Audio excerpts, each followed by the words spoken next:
So making money off of your invention involves a strategy of value creation, finding someone who is interested in what you're doing, someone who sees enough value in what you're doing that they want to pay for it, right? So critical thing in all entrepreneurship is exchange of value, creation of value. And so there's different ways, though, to approach this. There's different ways to approach creating value from your invention such that other people are willing to pay for it.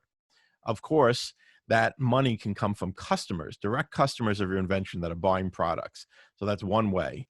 And another way is through people who themselves see a way to profit from it. So it's an added step. It's where you have a company, an entity that believes that they would be able to create value in the world using your invention. In other words, they'd be able to sell products if they had access to your invention or if they had the rights to use your invention.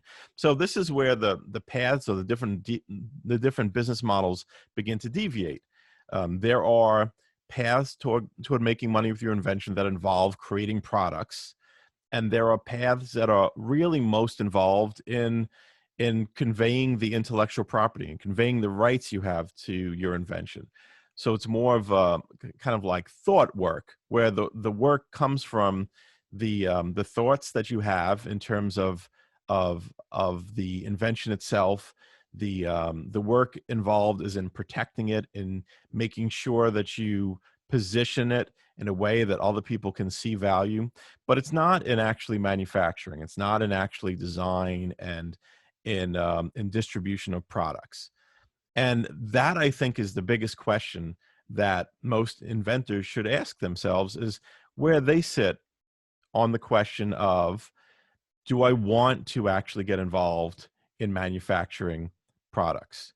Do I want to get involved in designing products, prototyping them, testing them, finding the components, getting them assembled, packaging, and then promoting it, finding either retail channels that are interested in buying the product to sell in their stores, or creating online sales through e-commerce. And so you really want to ask yourself, do you want to get involved in that? Because that is definitely for some people. Some people enjoy the hell out of selling products, making something, putting it out there, watching the needle move as the sales increase. And then there are other people that don't want to get involved in that. One thing to consider about it is, I mean, all of this is relationship oriented, right? Whether you're going to sell your products or sell the rights to your product, it's all about people. It's all about relationships. It's all about making contact with people that see the value, understand the message, understand what you're creating with your product, and are willing to pay for it. So it is all about relationships. But I would say that manufacturing and selling is a bit more relationship heavy. There's more people that you need to get involved in the project. There's more people that need to be in some type of cooperative relationship or joint venture with you in order to get product sales off the ground. So it also means capital. A lot of times with manufacturing, it takes significant capital to get the product produced, to get it distributed, to advertise the product, to market the product. So that's something you want to ask too. So it is a bit about personality. It is a bit about resources. But, I think that the biggest question is, does it light you up? Is it something that gets you excited? There's the notion of going into business, making this product. Does that excite you? And then that might be the path toward making money from this invention. On the other hand, if it doesn't, if you really can't see yourself getting involved in manufacturing the product, then the other major direction is to find someone who is. Find someone who sees what you have in mind doing, buys into the vision, sees like how it could help their own business perhaps. Like usually the other person that you're looking to get excited about the invention is a company that's already in the field of the invention, a company that's already involved in manufacturing products like this. And by by tapping into that network, or tapping into their resources, tapping into their ability to get a product out there, it then becomes an advantage for you having your success. And it really is about them seeing, hey, this is something great. This is something that I would love to have as part of my product line. This is something that could help our business grow. Um, and of course, they have access to the resources to make it happen. They have the distribution network already set up. They have the customers already existing. So, so then the path then towards making money from your invention is finding that person who's in a position to both appreciate what a great idea it is because they're in the business and they're in a position to make it happen. And once you do locate that person, it becomes a matter of um, a matter of what type of deal fits. Now, a lot of times people think in terms of selling their rights outright. In other words, people think about the notion of someone coming along and buying their patent. And that happens sometimes. Uh, but let's just take a look at that for a moment. So if you're able to sell your invention outright, if you're able to sell your invention, you have a company that's interested in buying you a patent, then they buy the patent, they pay you, you've gotten paid, you're no longer involved in the process. You don't have a stake in the outcome of the product anymore. So if the product from that point fails, well, you've gotten paid already. And it doesn't matter so much because, again, you've already gotten paid. If instead the product does extremely well, like it's a runaway success, well beyond any expectations, then if you sold the rights, you're not going to get to enjoy that success. You've already gotten paid. So if the product does 100 times the sales that anyone imagined, you're not going to get to enjoy in that success.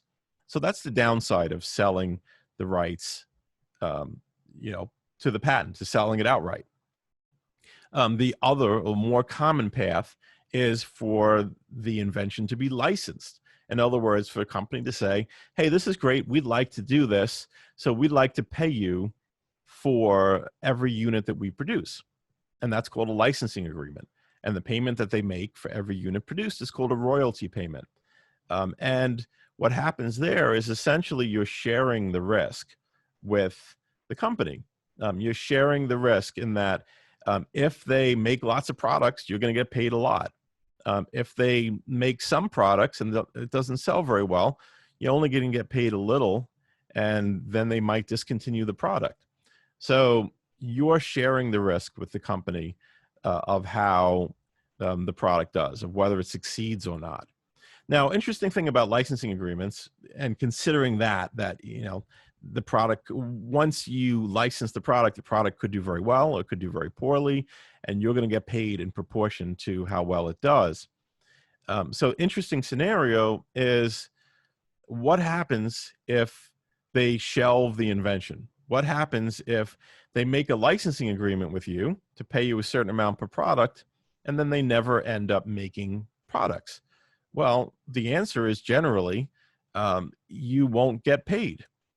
The trap, though, is if, for example, you gave them a long-term exclusive and there is no escape clause, there is no escape from that exclusive, then it might turn out that they put the product aside, you don't get paid any money, and the years tick by where nothing is happening with your idea, and you don't have the rights to do anything further with it because you gave them the exclusive. So there are certain traps that you have to avoid in a licensing agreement, and that's one of them.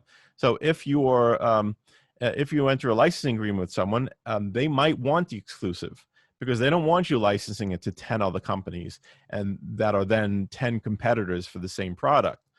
So sometimes they'll want exclusive, maybe even for a short term.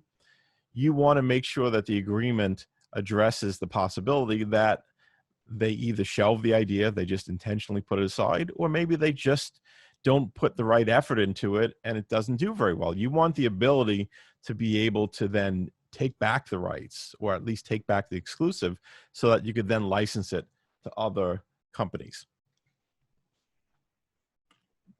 And then the last path, and going back to what we talked about in the beginning in terms of manufacturing.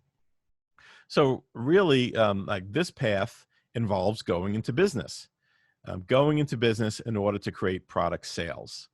And there is an advantage to taking this path. Well, there's two advantages that I could think of. First one is that you tend to make more money. So on a $10 product, that, let's say it costs $3 to produce, and it sells to retailers for $5, and then it sells to wholesalers. I'm sorry, I said that backwards. It sells to wholesalers for still. Let me correct it again. I did say it right in the first time. When you sell it wholesale to retailers, right? You sell it to stores that are going to sell it. Maybe you sell it for $5, and then it sells for $10 by the retailer at the store. Now, in this situation, a reasonable royalty, let's say even a reasonable royalty was 10%. 5 to 10% is often the range.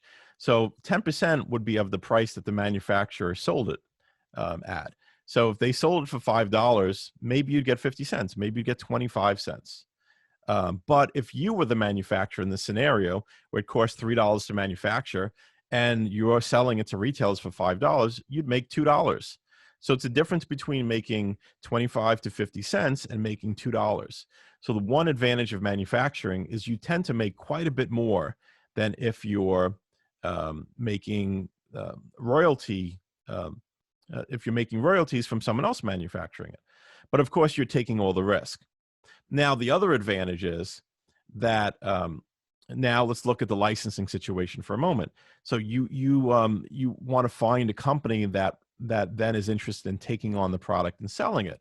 So there's two levels of convincing that need to happen here, where you need to convince this company that they're going to be able to convince consumers or customers to buy the product.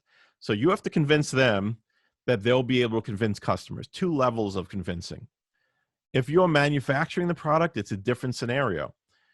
You just have one level of convincing. You just need to convince someone to buy your product for $10. So it's a lot simpler path, especially if it's something that you could make inexpensively and on a small scale. If it's a simple item that you could 3D print, for example, and then you can open an Amazon account and start selling it on Amazon, then all you need to do is get those products made, list them, and convince people to buy the product for $10. You don't have to convince a company to invest significant funds into mass producing your product. So it's a simpler path of convincing. That's the other advantage of manufacturing. But overall, those are the major ways in which you make money from your invention. If you're joining us for the first time, welcome. We do this every Friday at 12 p.m. Eastern Time, 9 a.m. Pacific. You can click the link in the post to be invited to join us on the Zoom, so you could then ask me anything about patents and trademarks.